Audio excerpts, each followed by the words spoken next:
Hello everyone, আসসালামু আলাইকুম। কেমন আছেন সবাই? আশা করি ভালো আছেন। নির্বাচনে একটি লোগো ডিজাইনের পিএলপি ফাইল নিয়ে হাজির আপনাদের মাঝে। এই পিএলপি ফাইলটি কাস্টমাইজ করার জন্য আপনাদের প্রয়োজন হবে ব্যাকগ্রাউন্ড রিমুভ করা ফটো একটি পিএলপি ফাইল। ভিডিওটা সম্পূর্ণ দেখে 4টি সংখ্যার পাসওয়ার্ড সংগ্রহ করে প্রথমে পিএলপি ফাইলটি ডাউনলোড করে নেবেন। আর এই পিএলপি ফাইলটি কাস্টমাইজ করার জন্য আপনাদের প্রয়োজন হবে একটি picture app application. Picture app অ্যাপ্লিকেশনটি আপনারা প্লে স্টোরে পেয়ে যাবেন বা এই ভিডিওর ডেসক্রিপশন বক্স থেকে পিকচার অ্যাপটি ডাউনলোড করে ইনস্টল করে নেবেন। এখন আমি আপনাদেরকে দেখিয়ে দেবো কীভাবে আপনারা পিএলপি ফাইলটি কীভাবে ইনপুট করবেন, কাস্টমাইজ করবেন। পিএলপি ফাইলটি ইনপুট করার জন্য প্রথমে 3 ডটে ক্লিক করে দিতে হবে। তারপর আপনারা এখান থেকে ওপেন ডট পিএলপির মধ্যে ক্লিক করে দেবেন। তারপর একদম উপরে দেখতে পারবেন ডট পিএলপি, এখানে একটা ক্লিক করে দিতে হবে। আপনারা দেখতে পাচ্ছেন রাজনৈতিক লোগো ডিজাইনের পিএলপি ফাইল। এই পিএলপি ফাইলটি 4টি সংখ্যার পাসওয়ার্ড দিয়ে ডাউনলোড করে নেবেন। তারপর ফাইলটির মধ্যে একটা ক্লিক করে দিতে হবে। তারপর আপনারা এখানে দুটি অপশন দেখতে পারবেন, একটা হচ্ছে ওপেন অ্যান্ড অ্যাড, একটা হচ্ছে ওপেন অনলি।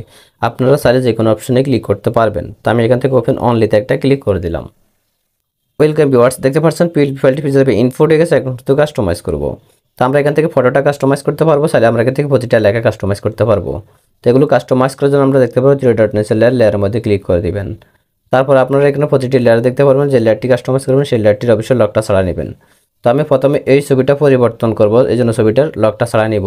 তো ছবিটা যেভাবে পরিবর্তন করবো সেভাবে আপনারা এই কাপ প্রিজ মার্কারটাও পরিবর্তন করতে পারবেন। তো আমি এই জন্য প্রথমে এই ছবিটার লকটা ছাড়াই নিচ্ছি। তারপর আমরা আবার লেয়ার অপশনে ক্লিক করব। তারপর ছবির মধ্যে ক্লিক করবো এবং দেখতে পারবো ছবিটা নড়াচড়া করতেছে।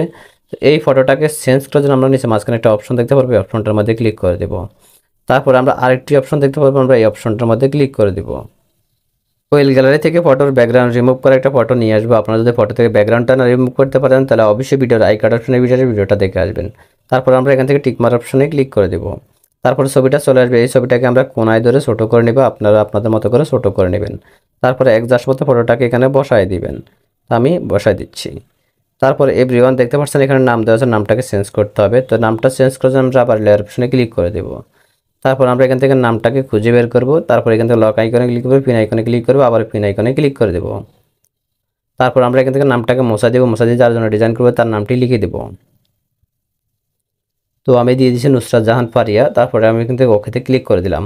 তারপর আমি আবার লেয়ার অপশনে ক্লিক করব। তো দেখতে পাচ্ছেন নামটি চেঞ্জ হয়েছে, তবে নামটি একটু বড় হয়ে গেছে। তো নামটাকে ছোট করার জন্য আমরা এখানে এই বাটনে ক্লিক করব। তারপর সাইজ অপশনে ক্লিক করে নামটাকে ছোট করে নেব। ঠিক আছে, তারপর অ্যাডজাস্ট মতো নামটাকে এখানে বসায় দিব। তারপর আমরা এই ডিজাইনটি সেভ করব। সেভ করার জন্য একদম উপর সেভ আইকনে ক্লিক করে দিব। তারপর আমরা এখান থেকে সেভ অ্যাজ ইমেজে ক্লিক করব। তারপর আমরা এখান থেকে সেভ টু গ্যালারিতে ক্লিক করব। ক্লিক করার সাথে সাথে ডিজাইনটি সেভ হয়ে আমাদের গ্যালারিতে চলে যাবে। তো আজকের মতো ভিডিওটা এই পর্যন্ত। যদি ভিডিওটা আপনাদের কাছে ভালো লেগে থাকে তাহলে অবশ্যই একটা লাইক করবেন, কমেন্ট করবেন, চ্যানেলটি সাবস্ক্রাইব করে রাখবেন। আর এই ডিজাইনটি করতে আপনাদের যদি কোথাও কোনো সমস্যা হয়ে থাকে তাহলে অবশ্যই আপনারা আমাদের টেলিগ্রাম গ্রুপ, হোয়াটসঅ্যাপ গ্রুপে জয়েন্ট হয়ে আপনাদের সমস্যার সমাধান করে নেবেন। ধন্যবাদ সবাইকে। আল্লাহ হাফেজ।